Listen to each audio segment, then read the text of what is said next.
Good morning. You listen to FloorDaily.net, and I'm Kemp Harr. This morning, my guest is Bob Peoples, the Executive Director with CARE, the Carpet America Recovery Effort. Bob, how you doing? Well, good morning, Kemp. I'm doing great, and good to be with you as always. Yeah, it's good to catch up with you. We haven't talked in a while, and we need to catch up with what's going on in the area that you're focused on, which is trying to find things to do with spent carpet to keep them out of the landfill. Everybody knows with the price of oil down around $40 a barrel, that changes the whole economic equation around the value of recycled polymer, because if you can get virgin polymer for less than it takes to process carpet into reusable polymer, then people don't want to use it anymore. So that means that the collectors and sorters that are out there who've invested money and have assets deployed in the business of putting recycled carpet somewhere could be struggling. Tell me what's going on with that. I think you spelled that out pretty well. The price of oil has plummeted from well over $100 a barrel a year and a half ago, got as low as about $28 a barrel. Popped up yesterday to $40 a barrel, and whether it stays there or not, we don't know. But we need oil up at 70 or 80 bucks a barrel for people to really be able to make decent profit in the recycling world here. So it's tough right now. I've on the phone regularly during the week with folks that are struggling with, can they keep their business open? And I just had one of those conversations again a few days ago. These collector sorters, how are they maintaining their business? Well, they're going negative right now. Yeah. They're putting stuff into inventory. They're filling their warehouses to the rafters. And, they're wondering, where's the end of this journey? And right now, it's going to be a protracted problem that we face until oil gets way back up there again. I guess I would tell you that we've had 5 or so collector sorters, recyclers go out of business since July of last year, and I wouldn't be surprised if we see a couple more go out before all this is over. When you have people that have been in business for a number of years, they're now questioning whether they continue. Makes you realize just how deep this trough is right now. Mm-hmm. So tell us what 5 is in the whole pool of, is 5 out of 100 or? Good question. We have about 64 or so collector sorter entrepreneurs. Mm-hmm. These are people, some of which will also process, that are registered as part of the CARE program. And so we've seen, probably close to 10% have already had to throw in the towel for one reason or another. And we probably have another half a dozen or more that are struggling right now trying to decide whether they keep the doors open or not. It's interesting, a year and a half ago, nobody would have talked about any problem moving nylon, and today nylon, and nylon 6 in particular, is the hardest material to move in the marketplace, and we're starting to see traction for PET, certainly polypropylene. Polypropylene is probably the only polymer that we deal with that's got some decent pricing and increases going on because of tight supply in the global marketplace, but we don't have that luxury in some of the other polymers right now. Now, we know that plant that Shaw was running in Augusta is no longer running, so that's one of the issues with nylon, isn't it? Yeah, that is one of the issues. It was one of the places where there was a good demand for nylon 6, and, I got to give Shaw a lot of credit. They worked very hard to keep that plant running, when oil was down well below break-even points, and invested new technology and money in a new plant that they're trying to get up and running right now, right, and worked hard to keep the collection infrastructure stable.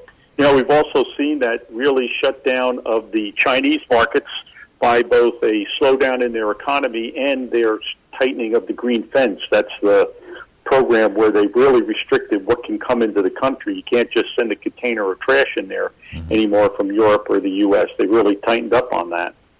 I know that the Carpet and Rug Institute has pulled together around $4 million in a voluntary fund, and so that's helping this year, isn't it?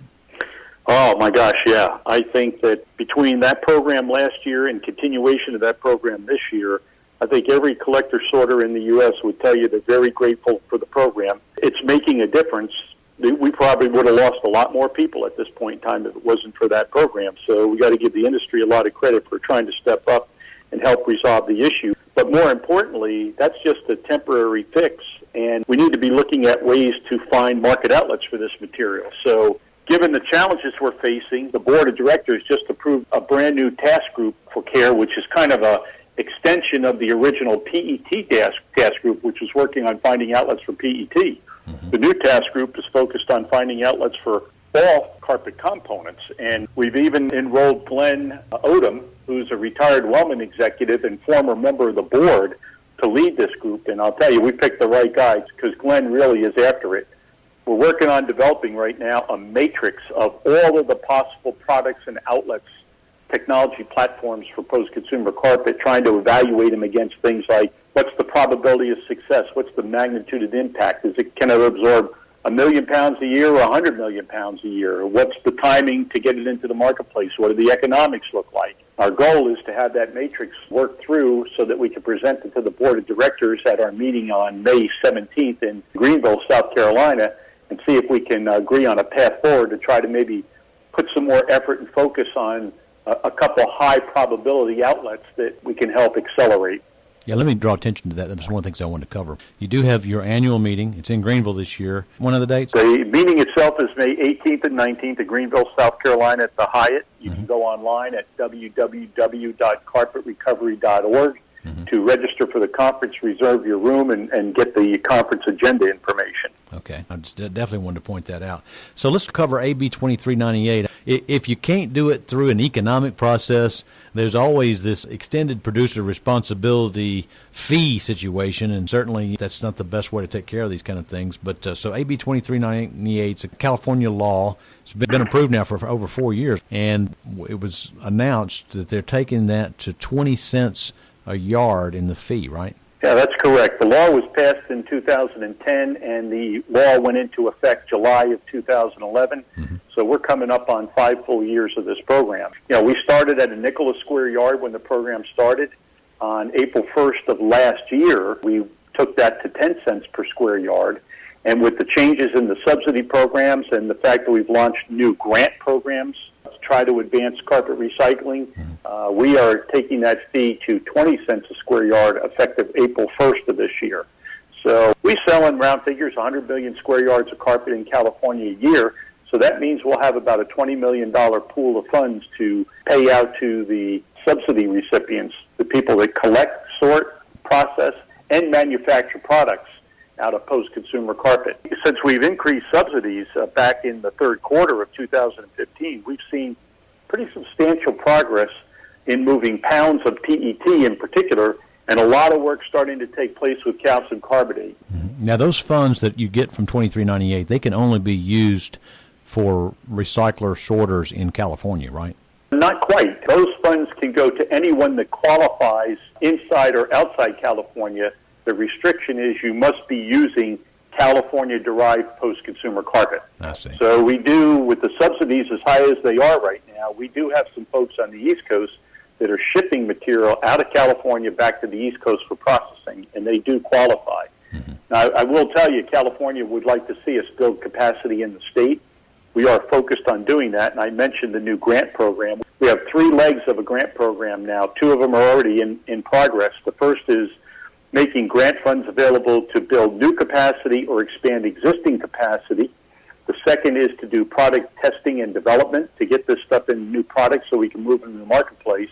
Those 2 grants are underway right now. The third leg is a grant process we'll launch probably later this spring or early summer for procurement, where we're going to make funds available to municipalities in the state of California to help them buy new products containing post-consumer carpet so they can get over the hurdle of, first use, demonstrate applicability, and accept these products for their application. We just approved recently almost $2.5 million in grants for those first 2 categories, and 88% of those funds will be deployed in the state of California. So we're really focusing on building capacity there. Okay. We are running out of time. I appreciate you giving us an update on what you've been focused on. Again, been talking to Dr. Bob Peoples, the Executive Director for CARE, and you've been listening to Kemp Harr and FloorDaily.net.